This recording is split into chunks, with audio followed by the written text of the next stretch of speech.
धन्यवाद सर, आपने मेरे को बोलने का अवसर दिया। मैं ज्यादा रेपिटेशन ना करते हुए सीधा बिल का विरोध करने के लिए खड़ा हुआ हूं। मैंने आज देश के गृह मंत्री का अच्छे तरीके से भाषण सुना और उन्होंने बार बार एक ही बार को 2-3 बातों को ज्यादा जोर दिया। एक तो उन्होंने कहा कि विरोधी दल भ्रम फैला रहे हैं, मुसलमानों के बीच डर फैला रहे हैं। ये हमने फैलाया हुआ डर नहीं है। जब देश के मुसलमान को लगा कि देश में बीजेपी में 240 संसदों में एक भी मुसलमान सांसद नहीं है, हमारे लिए जगह नहीं है, तो वो डरने लगा। जब आपने कब्रिस्तान की बात की, आपने शमशान घाट की बात की, तो वो डरने लगा। जब गोधरा हुआ, जब मुजफ्फरनगर हुआ, जब दिल्ली हुआ, जब हरियाणा मेवात में दंगे हुए, तो देश का मुसलमान डरने लगा।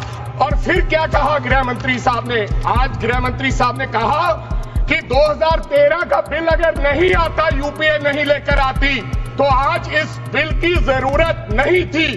क्यों बिल लाए? क्योंकि आपको पता चल गया कि देश का मुसलमान हमारा साथ नहीं दे रहा। हमने हथकंडे अपना लिए, हमने आरएसएस की नीति अपना ली, हमने डंडा अपना लिया, दंगे हो गए, लेकिन मुसलमान हमारे साथ आने के लिए तैयार नहीं है।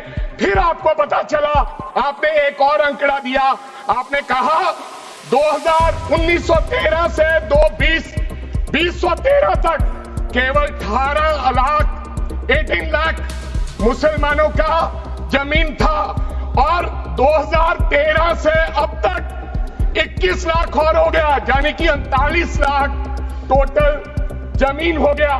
तो आपको किसी ने समझाया मुसलमान को अगर आपके बस में करना है, ये आरएसएस की नीति नहीं अपनाएगा जितनी देर आप इनकी सांस प्रणाली बंद नहीं करोगे।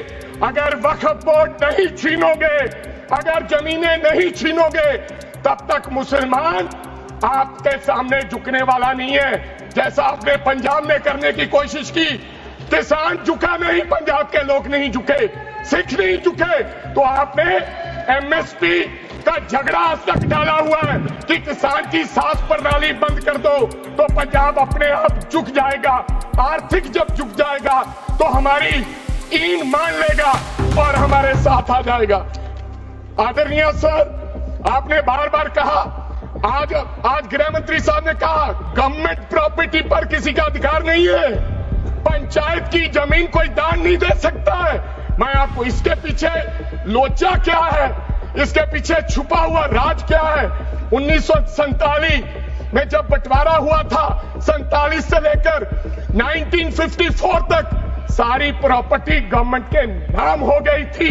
उसके बाद 1954 में एक्ट बना, तो वो एक्ट में सर्वे हुआ 1961 टू 1970। सर्वे किसने किया? कलेक्टर ने। अगर पंजाब की, हरियाणा की, हिमाचल की बात करूं तो डिविजनल कमिश्नर अंबाला बैठते थे, उन्होंने सर्वे किया, तहसीलदारों ने सर्वे किया, तो वक्फ बोर्ड को ये जमीन देने का काम किया। अब क्या हो गया? जैसे राहुल गांधी कर्नाटक में भाषण देते हैं, गुजरात में मुकदमा दर्ज होता है, सजा हो गई। गवर्नमेंट की प्रॉपर्टी तो 1947 और 1954 में तो सारी प्रॉपर्टीज गवर्नमेंट की थी।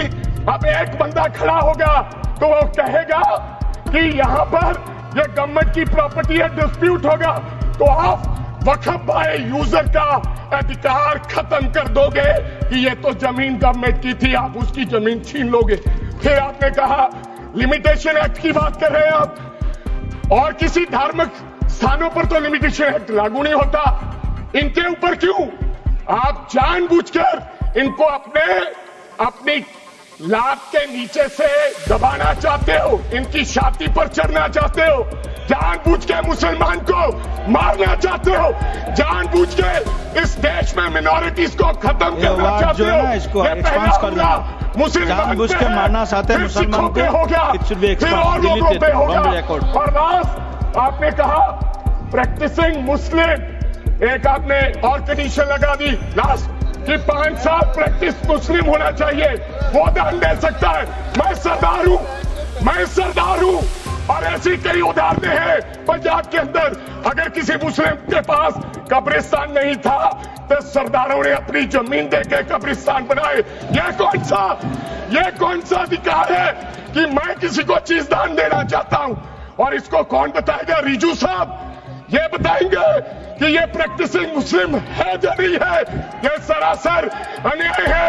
कल को श्रोमणी गुरुद्वारा प्रबंधक कमेटी 1925 का सिखों का जो एक्ट है आप उसमें भी संशोधन करेंगे। आपको लगता है पहले मुस्लिम मारेंगे, फिर सिख मारेंगे, फिर क्रिश्चियन मारेंगे? ये आपकी सोच है और मैं बिल का विरोध The word should be deleted from the record. This all words should be deleted from the record. Honorable members Smita Uday Wagji.